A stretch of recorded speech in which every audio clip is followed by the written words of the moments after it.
Outra pergunta que eu quero fazer é por que escolher concordar. Não, essa eu já fiz.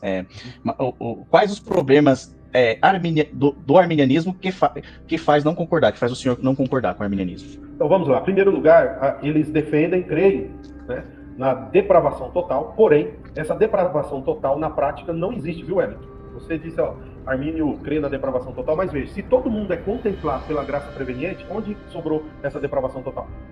Entendeu? Não tem. Na prática, não tem depravação total. Todos são iluminados pela graça preveniente, então a depravação total é um tópico só para fugir da acusação de que eles não criam na depravação total. A soberania de Deus no arminianismo é sempre cerceada pelo humano, é sempre cerceada porque o homem decide, então isso incomoda profundamente, né? A salvação, ela, apesar de ser aí, né, a obra de Deus, mas ela sempre vai depender do homem, né? Porque ela sempre vai depender do homem decidir continuar. Então eu não consigo ver, sinceramente eu não consigo ver uma salvação bíblica de um Deus soberano, de um Deus onipotente, certo? Que fica sempre nessa dificuldade de ter que prever para ver se vai eleger, né? E aquela coisa toda que nós sabemos, né? Poderia incluir aí ainda que, para mim, é escandaloso dizer que Deus, se ele desejar atrair você para Cristo, o seu livre-arbítrio vai resistir. Né? Eu não consigo ver isso. Como que Deus não pode dobrar um ser humano? Né? Como não? Porque não? Se Deus dobrar, ele vai ser injusto, desamoroso. Como assim que eu possa apontar o dedo para Deus?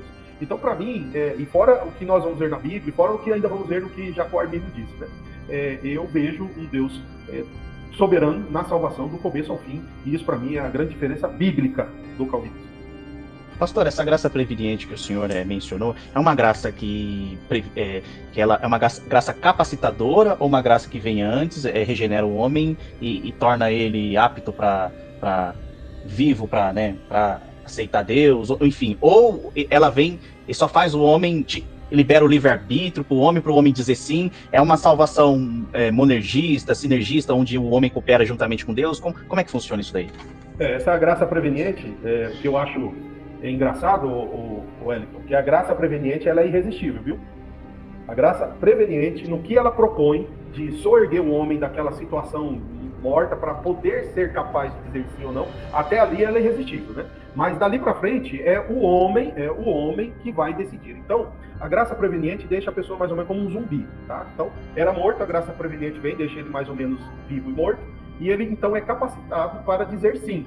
Né? Agora ele pode continuar dizendo não. Então a graça preveniente ela não é eficiente para conduzir o agraciado para Cristo, mas para capacitá-lo a dizer sim, tá? É só isso que é a graça preveniente. Porque se ela só capacita a pessoa para dizer sim, então por que? Eu vou fazer uma pergunta para o senhor. Por que muitos dizem não? Essa graça preveniente, vou fazer uma pergunta simples. Essa graça preveniente, ela é para todos ou é só para alguns? Todos. E se é para todos, então por que alguns dizem sim e outros dizem não? Esse que fica confuso na minha cabeça. Porque na prática não acontece com todos dizer sim. E morre sem dizer sim. Porque no calvinismo nós podemos resistir, mas não resistimos até o final da vida, né? Eu posso dizer não, alguém prega o evangelho, não quero. Aí vai ter uma hora, nós cremos que vai ter uma hora que isso vai ser tão irresistível, o Espírito Santo vai estar tão ali que a gente né, não resiste o Espírito Santo. Né? E essa graça preveniente, por que não funciona com todos, então? Se não me falha a memória, o Francisco Tourinho pode nos ajudar, eu acho que está no livro dele, uma citação de Roger Olson, que ele diz que isso é mistério. É mistério. Eles falam que é mistério. Porque um aceita e o outro não aceita, é mistério. Entendeu? Tá vendo? Eles apelam pro mistério. Então, é que eu faço. O abismo que às vezes não tem explicação para alguns fatos calvinistas, eu vejo que há problema também no arminianismo que não tem explicação para isso, por exemplo, né? Porque se uma pessoa entra em debate e faz uma pergunta dessa, por mais que ela fuja, para mim é um checkmate, né? Então, é complicado, né? Porque eu não vejo acontecendo isso na prática, né? Outra coisa que eu vou perguntar. Vamos dar alguns exemplos de algumas citações de Armínio que os arminianos de hoje não sabem, né? Porque a gente sabe que tem muitos arminianos que se dizem arminianos, eu sou arminiano tal, mas não sabe nem que Armínio citou. Muitas das vezes eu já vi muitas citações calvinistas de Armínio, né? Então, essas citações polêmicas, o senhor sabe dizer algumas delas? Eu acho que, se eu não me engano, o senhor me mandou aqui, e eu vou colocar na tela pra gente falar um pouco, né? Vamos nos divertir. Foi, acho que desde o primeiro. Vamos lá, aqui está na tela, pessoal, as afirmações calvinistas de Jacó Armínio. Vamos lá, vamos ver se Jacó Armínio era arminiano mesmo ou ele era calvinista. Vamos lá, vamos. Essa primeira citação aqui, ó. Então vamos lá. Eu achei... Pode falar, pastor. Então vamos lá, né? Declaro que ela, a providência divina, preserva, regula, governa e dirige todas as coisas. E que nada no mundo acontece por sorte ou acaso. Teve alguém que falou que crê no acaso, né? Esse tempo atrás. Junto com a providência divina, coloco em sujeição o livre-arbítrio e até mesmo as ações de uma criatura racional. Olha só, de modo que nada pode ser feito sem a vontade de Deus, nem mesmo qualquer uma daquelas coisas feitas contra a vontade de Deus. Obras de Armínio, volume 1, página 230. Olha aqui, ó. Calvino vai dizer também que Deus decreta coisas contra a sua vontade. Aí os caras quase derrubam o mundo, né? Aí, ó, Armínio disse isso, ó, que Deus governa todas as coisas, dirige, e ele faz todas essas coisas, e algumas delas é até contra a sua vontade. Tá aí. Isso aí, se a gente coloca, o Elton, aí no fim, Institutas de Calvino, o cara ia acreditar. Então, exatamente. Se você coloca aqui falando que, em vez de ser Obras de Armínio, volume 1, página 230, e colocar Calvino, sabe que o arminiano de hoje em dia que não estuda ia dizer, ó, tá vendo? Isso é uma barbaridade, isso é uma aberração, como disseram aí, isso daí não entendeu? Então, e o engraçado, pastor Luciano, o engraçado não, e o interessante é que nessa citação aí, Calvino define o que é providência divina. Ou seja, ele diz que Deus... Armínio, perdão. Armínio, ele diz que essa providência, ela preserva, ela regula, ela governa e ela dirige todas as coisas. Tem uma citação que deu polêmica no debate com Tourinho, onde Calvino fala que ele dirige os pensamentos da mente humana para um certo, retiliniamente para um certo propósito. E deu uma polêmica terrível, e ali o Deus calvinista foi estrachado como Deus mau, né? E o que dizer que o próprio Armínio aí, ele está definindo a mesma coisa, com palavras muito mais explícitas, né? E palavras muito mais calvinistas, né? Isso. Nessa primeira parte aqui, depois lá na frente nós vamos ver que é muito semelhante até o que a confissão de fé veio dizer, ó, né? Preserva, regula e dirige. Enfim, nós vamos ver mais citações aí, porque tem bastante. Vamos lá, e o tempo, senão o tempo vai embora. Vamos lá. A próxima. Indo ainda mais longe que isso, eu muito prontamente concordaria que até mesmo todas as ações, qualquer natureza, a respeito do mal, que podem eventualmente ser reais ou inventadas, podem ser atribuídas à providência divina, devendo ser empregada uma cautela, para não se concluir a partir desta concessão que Deus é o causador do pecado. Obras de Armínio. Olha só, a mesma coisa que a confissão de fé faz por 2 vezes, e outras confissões também. Deus governa todas as coisas, mas ele não é o autor do pecado. Aí vem os estúpidos, dizem, olha, tá vendo como que eles são contraditórios? Diz que Deus decreta todas as coisas, faz todas as coisas, mas ao mesmo tempo Deus não é o autor do pecado. Tá aí, ó, ele disse a mesma coisa. É claro que Armínio tem alguns detalhes que ele tenta dar alguma explicação que possa oferecer algum subterfúgio, mas via de regra não escaparia dessa acusação. Nossa, maravilha. E aí, ó, tá aí, pessoal, Armínio, ó, falando, né, com todas as palavras. Vamos para a próxima. Próximo, né? Deus deseja absolutamente, essa é pesada, realizar a sua própria obra por meio do ato da criatura. E tais atos não podem ser realizados pela criatura sem o quê? Sem pecado. A criatura convidada pela apresentação dessas tentações e provações para cometer tal ato não pode fazer outra coisa senão o quê? Cometê-lo. Ou seja, esse estímulo faz com que a criatura não possa interromper o ato por meio do qual Deus pretende realizar a sua obra, pois do contrário a intenção de Deus pode ser frustrada. O objetivo de Deus através desses incentivos é colocar a criatura em ação para que ela desempenhe um ato pecaminoso. Isto é, fazê-la cometer pecado. Deus não teve a intenção de empregar o ato da criatura para completar a sua obra, antes de prever que a criatura cederia a tais incitamentos, ou seja, não resistiria a ele. Aí outra parte, mas Deus pretendia realizar a sua própria obra por um ato fundado no querer e na culpabilidade da criatura. Olha só, hein? Veja, ó, ele diz, ó, Deus preveu que o pecador não ia resistir se fosse colocado naquela situação. Então, Deus colocou ele e ele pecou. Olha só. Meu Deus. É como diz, né? As pessoas não sabem disso, né? Não é isso que são pregados, né? A próxima. Também sei que Herodes, Pôncio Pilatos, com os gentios e os judeus, realizaram livremente essas ações. Ponto, vírgula. E não obstante esta predeterminação de Deus, e que por seu poder cada ação divina, movimento e impulso que eram necessários para a execução desta predeterminação foram fixados. Olha só, ele diz que eles fizeram livremente, mas quem é que predeterminou? Deus. Deus que agiu de forma providencial em tudo. Aí, vamos lá. Maravilha. Esse texto bíblico aqui, quem colocou fui eu. Olha só. Que está em Atos 2, 22 e 23.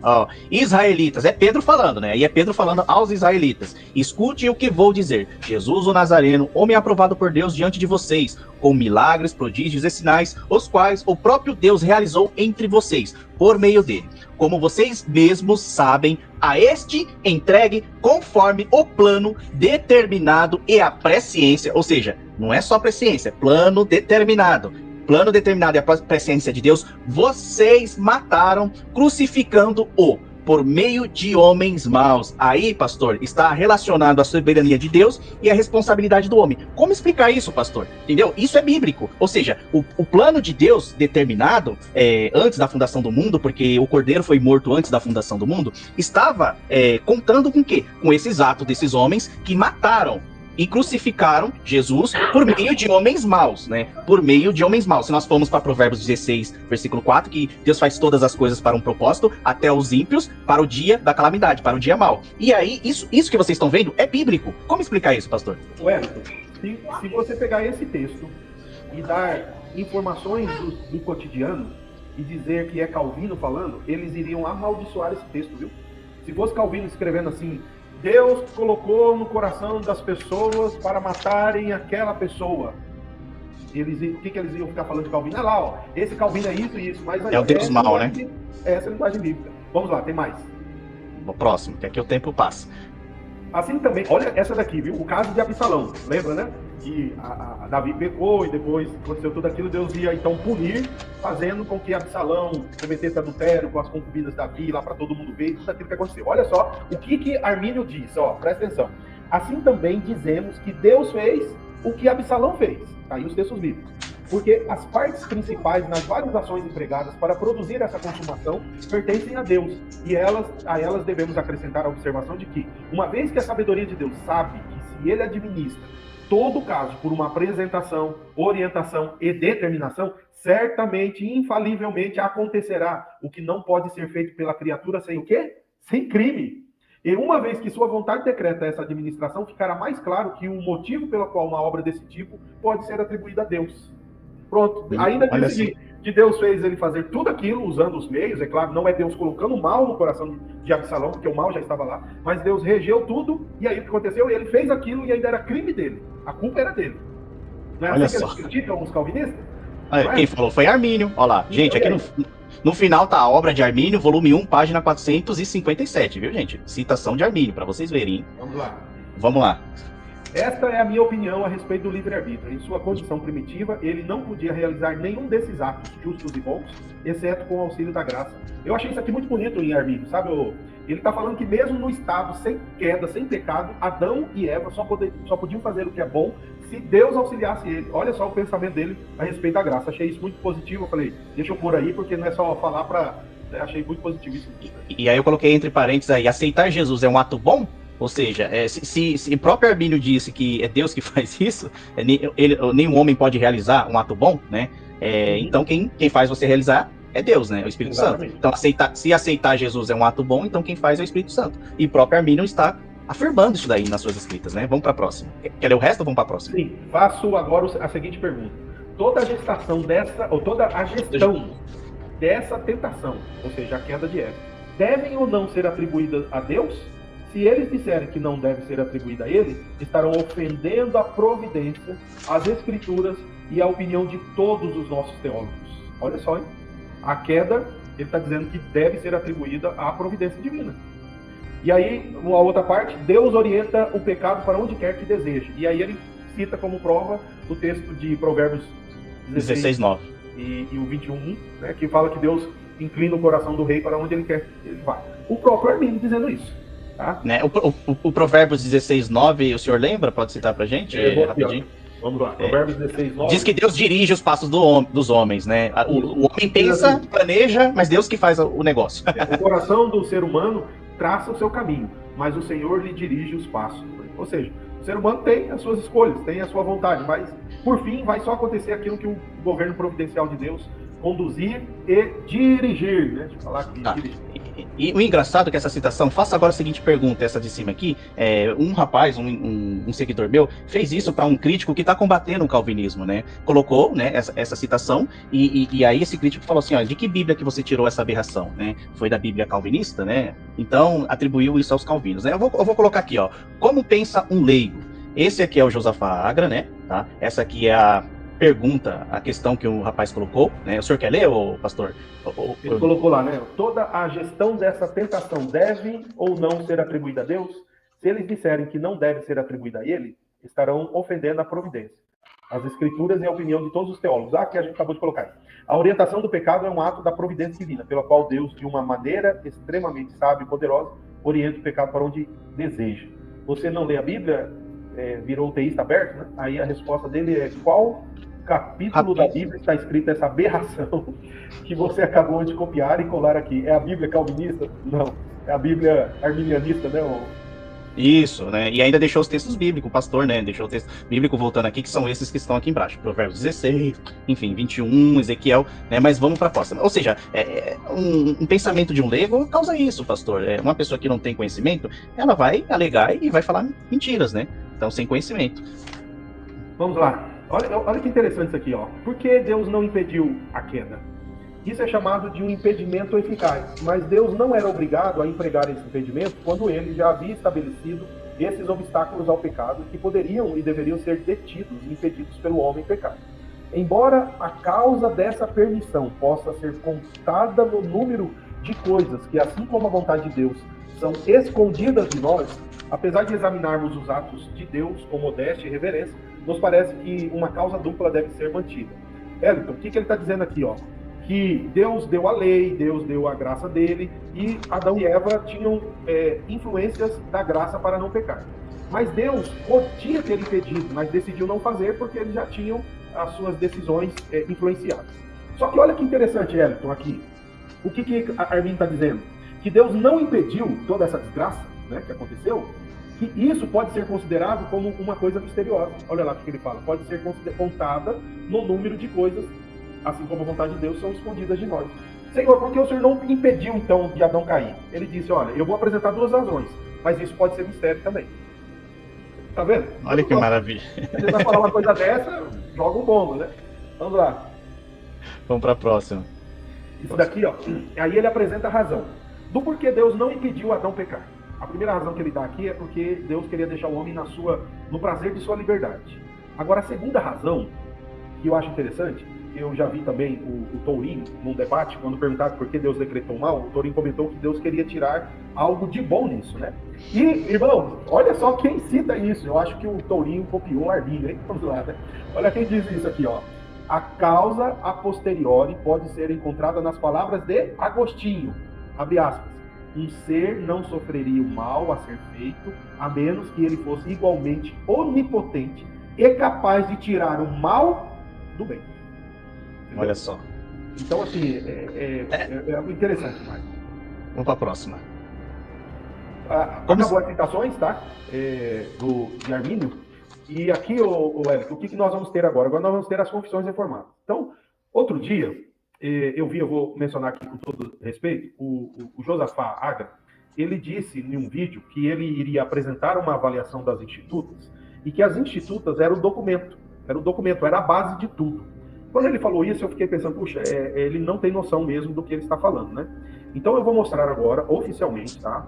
Que se define reformado não pelos escritos de Calvino, embora Calvino é competente demais, né? É um teólogo de alto nível que pode muito bem representar qualquer posição teológica. Mas, confessionalmente, as institutas não constituem documento de igreja oficial.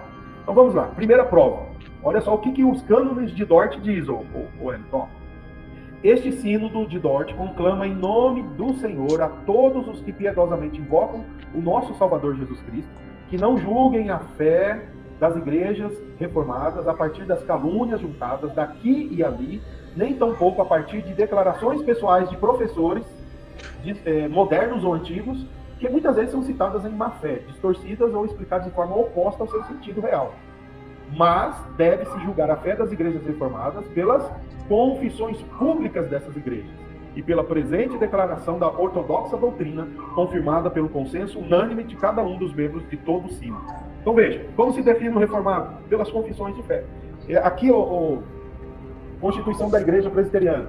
Primeiro artigo aqui, Hélio, né? Aqui, ó. Primeiro artigo da nossa igreja, primeiro artigo da Constituição, coloca que a igreja tem como confissão de fé aí os catecismos. Deixa eu colocar aqui em maior aqui, ó. Deixa eu colocar maior aqui, para as pessoas verem. Vamos lá. Vê se dá para ver aí. Ok? Dá para ver.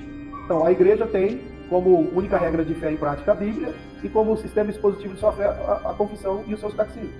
Então, veja, a igreja ela é definida doutrinariamente pela confissão, não por Calvino. Né? Maravilha. Que Calvino seja uma referência de autoridade, mas não é confessional, tá bom? Então seria mais uma irresponsabilidade quem afirma que para você fazer parte de uma igreja reformada, para você falar sobre a sua fé, você tem que fechar 100% com cada palavrinha de Calvino. Isso é errado, né? Tem gente na igreja que nunca ouviu, nunca leu nada de Calvino, está numa igreja reformada, tranquilo. Fazer o quê? Infelizmente, né, pastor? Confissões reformadas. Agora, olha só. Será que as confissões ensinam que Deus é o autor do pecado, como acusam, né? Confissões reformadas. A Confissão de Fé de Westminster, no capítulo 3º, diz, ó, desde toda a eternidade, Deus, pelo muito sábio e santo conselho da sua própria vontade, ordenou livre e inalteravelmente tudo quanto acontece. Porém, de modo que nem Deus é autor do pecado, nem violentado é a vontade da criatura, nem é tirada a liberdade ou contingência das causas secundárias antes estabelecidas. Não é a mesma coisa que o Arminio disse lá em cima? Então, Fé de Westminster. Ué. Então, e Calvino, ele afirma que Deus é o autor do pecado em algum momento, o autor do mal? Não, né? Ele chama de sem vergonha quem acusa ele disso, entendeu? Vamos lá. Vamos lá, próxima citação. Olha só, a onipotência, a sabedoria inescrutável e a infinita bondade de Deus, de tal maneira se manifestam na sua providência, que esta se estende até a primeira queda e a todos os outros pecados dos anjos e dos homens, e isso não por uma mera permissão, mas por uma permissão tal que, para os seus próprios e santos desígnios, sábia e poderosamente os limita, regula e governa em uma múltipla dispensação, mas essa permissão é tal que a pecaminosidade dessas transgressões procede tão somente da criatura e não de Deus. Tá aí, ó. Documento oficial dos reformados. Não, Deus não é autor do pecado. Você pode dizer que é contraditório. Não importa o que você pensa. Mas é mentira sua. É mentira dizer que nós ensinamos isso. Aliás, nós vamos mostrar agora uma parte da confissão. Da confissão helvética. Não, ainda não, né? Aqui outra parte lá, ó. Foi Deus servido permitir esse pecado deles, havendo determinado ordená-lo para a sua própria glória. Ou seja, sacar disso, tirar disso algum bem. Próximo. Agora, olha só o Wellington. Olha aqui, Wellington. Confissão helvética. No capítulo 8 dessa confissão, tem um subtópico aí. Qual que é o subtópico que está em negrito aí, Wellington? Deus não é o autor do pecado. Eu não vou ler o resto, tá? Depois procura. Nem precisa. Wellington, é elemento confessional nosso negar que Deus é o autor do pecado. Então quer dizer que a sua igreja, a presbiteriana e violetas, não afirma isso de hipótese alguma. Isso é blasfêmico. Isso é blasfêmico. Isso é ofensa a Deus, não jamais. Então, dizer isso, as pessoas que fazem isso têm um coração maligno. O Joelto diz aí que as institutas afirma sim. Eu nunca vi, Joelto. Você pode dizer qual é a fonte, que livro, que página, Joelto, tá isso daí? Porque falar, meu irmão, até todo mundo papagaio fala. Wellington, a confissão helvética é muito próximo do período de Calvino. Né? E a confissão belga também, todos eles, não importa. Rapaz, mesmo que Calvino tivesse dito, ele está errado, portanto, mas Calvino não disse isso. Agora, as nossas confissões que nos representam, esses caluniadores, detratores, não mencionam, você não vê eles mencionados. Deveria colocar o livro, né? As institutas, o lugar, qual que é o livro, né? A página, né? Mas, felizmente, é isso que dá, irmãos. Irmãos, eu vou falar para vocês. Não façam em acusação sem trazer referência, sem trazer a veracidade dos fatos. Porque o pai da mentira é o diabo. Se você fala isso, que Calvino afirma, toda igreja reformada que adota essa teologia vai estar sendo tratada como uma igreja mentirosa, como uma igreja herética. E isso não é verdade. Vocês gostariam que afirmar algo que vocês não falaram, algo que vocês não fizeram? Então isso chega a ser desonesta, irmão Joel. Entendeu? Aqui nós estamos para trabalhar com a verdade, irmão, tá bom? Confissão belga, ó. Essa confissão é também antiga, desse mesmo período ali, após os reformadores e antes da confissão de Westminster. Cremos que o bom Deus, depois de ter criado todas as coisas, não as abandonou, nem as entregou ao acaso ou à sorte, mas que governa conforme sua santa vontade, de tal maneira que neste mundo nada acontece sem sua determinação. Contudo, Deus não é autor do pecado, nem tem culpa do pecado que se comete. Olha só. Confissão belga. Tá? Aí eu vou mencionar aqui agora 2 teólogos, que são teólogos, vamos por aí, teólogos modernos, tá, Wellington? Louis Berkhoff é um teólogo muito respeitado no mundo inteiro e aqui no Brasil também. E depois o Hodge. Olha só o que o Louis Berkhoff escreveu na sua sistemática. Outras coisas que Deus inclui no seu decreto e pelo qual tornou certas, mas que não decidiu efetuar pessoalmente, como os atos pecaminosos das suas criaturas racionais. O decreto no que se refere a esses atos é geralmente denominado, o quê, Wellington? Denominado decreto permissivo. Decreto permissivo. Mais adiante ali, ó, ele diz, na parte que está em itálico ali, ó, não, Deus decidiu não impedir a autodeterminação pecaminosa finita e regula o resultado dessa autodeterminação pecaminosa. Depois o Hodges vai comentar: deve-se lembrar-se, contudo, que o propósito de Deus com respeito aos atos pecaminosos dos homens e anjos, em nenhum aspecto causa o mal, nem o aprova, mas apenas permite que o agente mal o realize, e então o administra para os seus próprios sapientíssimos e santíssimos fins. Maravilha, professor. Não dá para ficar ouvindo essas acusações e não ficarmos indignados. É um desafio. Essas confissões aí que o irmão colocou aí já respondeu umas 10 perguntas aqui e nós já estamos acabando, viu, pastor? Eu vou fazer uma pergunta, acho que já foi aqui, não tem mais, né? Acabou, né? Eu vou fazer aqui uma pergunta muito importante, que é uma das conclusões, o porquê nós chegamos a combinar e fazer esta live, né? A pergunta é a seguinte: qual o perigo de criticar um grupo de igrejas e uma vertente teológica sem o conhecimento? Posso estar pecando com isso, pastor? Sim, pecando e pecando seriamente. E olha só o seguinte, Wellington, tem pessoas que estão atacando igrejas cristãs, ofendendo igrejas cristãs, igrejas que desde a Reforma estão mantendo a pregação do Evangelho. Igrejas que produziram homens não menos do que João Ferreira de Almeida, que traduziu a Bíblia. Está na mão hoje de muitos aqui no Brasil. Esse daqui foi um calvinista, um pastor reformado. E aí eles ofendem de tal forma, sem nenhum escrúpulo, sem nenhum limite. Então o que eles querem com isso? Aí depois algum calvinista responde um pouco mais firme, um pouco mais ácido. O que eles vão dizer? Ah lá, tá vendo? O calvinismo não corrompe. Então, tem um cidadão aí, um apologista, que chama o calvinismo de gnosticismo, de maniqueísmo, de estoicismo, de paganismo, de satânico. E aí, quando você rebate um pouco firme, ele fica falando, tá vendo? O calvinismo produz isso aí. Ele quer que os calvinistas escutem as ofensas dele, porque ele acha que ele tem o direito de ofender quem quer que seja. E aí, quando aparecem os erros do contexto wesleyano, pentecostal e arminiano, fica tudo bem mais amigável, mais simpático, né? Então é realmente revoltante, e eu acho, Wellington, que essa sua iniciativa de começar isso daqui, que Deus abençoe, tá? Você traga outros aqui, trabalhar nisso daqui, e vamos sim trabalhar contra essas acusações. Vamos trabalhar contra essas acusações mentirosas, enganadoras, porque tem uns que eles não têm, nem são desigrejados, não participam de nenhuma comunidade. As pessoas que seguem eles, não sei para onde essas pessoas irão quando começarem a deixar de crer no Velho Testamento ou se apegar a heresias. O que essas pessoas estão pensando? E aí ofendem igrejas que estão honrando o nome de Cristo. Por quê? Porque discordou? Discorda, mas sem esse tipo de calúnia. Que Deus permitiu isso dessas pessoas, sobre essas pessoas. Pastor, o que você acha desse arminianismo de hoje nas igrejas pentecostais? É um arminianismo clássico ou um arminianismo voltado para o semi-pelagianismo? É que o livro não está aqui perto, mas Não, mas eu acho que eu tenho anotado aqui. Não são todas as igrejas pentecostais, a maioria, tá? Não tô generalizando aqui, tá? Eu vou te responder com um livro arminiano, tá? Com um livro arminiano. O livro Arminianismo Puro e Simples, tá?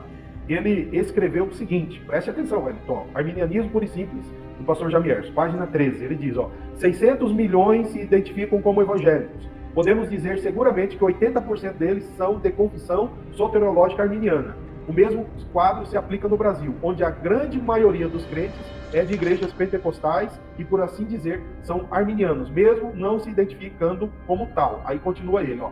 Ele vai dizendo assim, ó: a escassez de obras que exponham coerentemente o posicionamento arminiano, fazendo com que a maioria desses crentes, por ignorância ou por falta de treinamento teológico, acabe crendo na heresia pelagiana ou mesmo semi-pelagiana. Olha só, O livro arminiano reconhece que a maioria dos arminianos das igrejas pentecostais são pelagianos ou semi-pelagianos por falta de ensino teológico. Tá? É, Então, é isso aí. tá aí, né?